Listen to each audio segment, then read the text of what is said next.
It always starts with a lie, a quiet, calculated one, the kind that spreads faster than truth ever could. And by the time you realize you're the villain in someone else's story, it's already gone viral.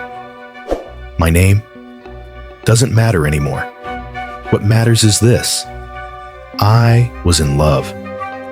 For 5 years, I was building a life with someone I thought I understood. We laughed, we fought, we grew, we planned. And when I was finally ready to take the next step, I bought the ring. I rehearsed the words. I made peace with the fear. I proposed. And she said no. There was no anger in her eyes, no betrayal, just a sadness, a distance I couldn't cross. I asked if we could talk, and the next day, we sat down. She looked tired, like she'd been fighting something inside for far too long. And then she said it. I think I'm gay. She said it quietly. No theatrics, just exhaustion. A simple sentence that unraveled 5 years of our lives. I've been trying so hard to feel something, she admitted, but I've been pretending. Trying to make myself believe I could find what I was looking for. With men. There was no argument, no denial, just silence. We broke up. It hurt.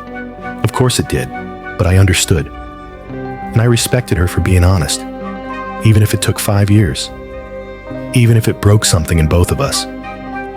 But the story should have ended there. The next morning, my phone exploded. Friends, mutuals, co-workers, messages pouring in, all asking the same thing. Did you really cheat on her? Confused, I asked what they were talking about. That's when someone sent me a screenshot. She had posted it on Facebook. A long, dramatic post. Public. Tagged. Laced with heartbreak and betrayal. She wrote that our relationship ended because I was unfaithful. That I had broken her trust.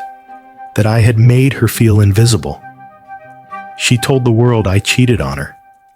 And people believed her. Because that's what happens, right? When a woman shares her heartbreak, people rally. And they should. When it's real. But this wasn't real. It was fiction. And I was the villain. I want you to understand something about me. I'm not perfect. I never claimed to be. But I'm not cruel. And I wasn't unfaithful. Not during the relationship. After? Yeah, I'll admit it. After the breakup, the same day actually, I drove to another city. I met up with someone I used to know. A friend. A comfort. We had a history. It was emotional, raw, unplanned. And yes, we had sex. Not out of celebration, but out of pain.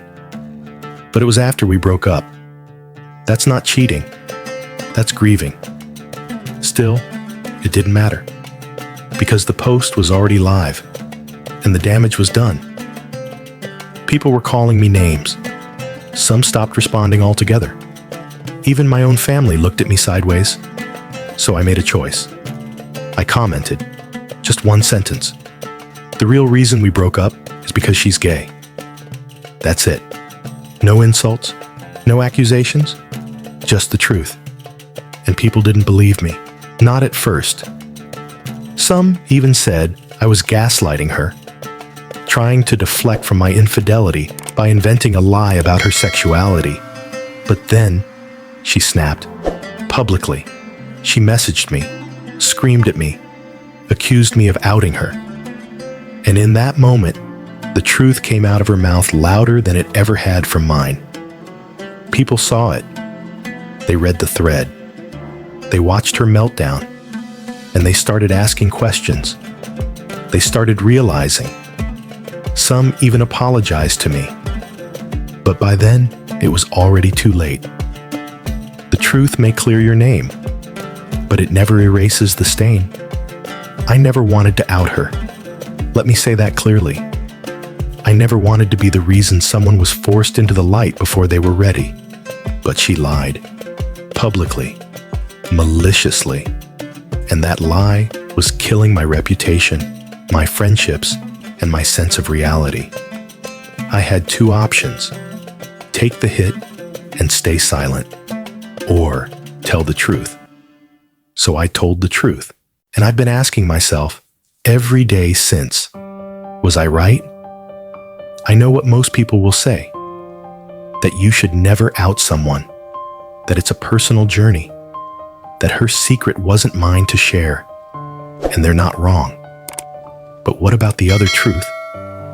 What about the lie she told? The lie that spread through my life like a virus, infecting everything I had built? What about my right to be seen as I really am? She said I cheated, and I didn't. She knew that. She could have said nothing. She could have chosen silence, privacy, dignity. She could have said we grew apart, or we wanted different things. Instead, she chose to destroy me, to cover her own fear. So I stood up, and I told the truth. And now I live with it. I didn't want revenge. I wanted clarity. But the moment I posted that comment, I knew the cost. Because now, even though people know what really happened, I'm still the guy who outed his ex. I'm still the one who crossed that line. So, am I the asshole? Was I defending myself? Or was I punishing her? Was I protecting the truth or weaponizing it? I don't know anymore. But I know this: silence isn't always noble, and truth isn't always kind. Sometimes they both hurt, and sometimes no one wins. So, tell me, was I wrong? Was I the villain in her story, or the hero in my own? You decide. This one cuts deep. Not because of the betrayal, but because of the moral gray it leaves behind. This wasn't just about two people breaking up. This was about identity, about trust, about the stories we tell the world when we're afraid of being seen, and the damage we cause trying to control the narrative. Here's the truth: outing someone is serious. In some places, it's dangerous. In all places, it's painful. It takes away agency. It steals the moment from someone still finding the words. But here's another truth: being falsely accused of something as damaging as infidelity, especially when it's public, can destroy a person's life. This wasn't a story about revenge. It was a story about defense, about standing up when someone else's shame becomes your burden to carry. There are no perfect heroes here, only people trying to survive pain. So we leave you with this. Have you ever told a lie to protect yourself, even if it hurt someone else? Have you ever been forced to break someone's silence to reclaim your own truth? And in moments like that, what would you do? Let us know in the comments. This is AITA Story Vault, where we don't just read stories. We feel them. We unravel them. And we ask the one question that echoes long after the screen goes dark. Am I the asshole? Until next time, stay brave, stay honest, and stay human.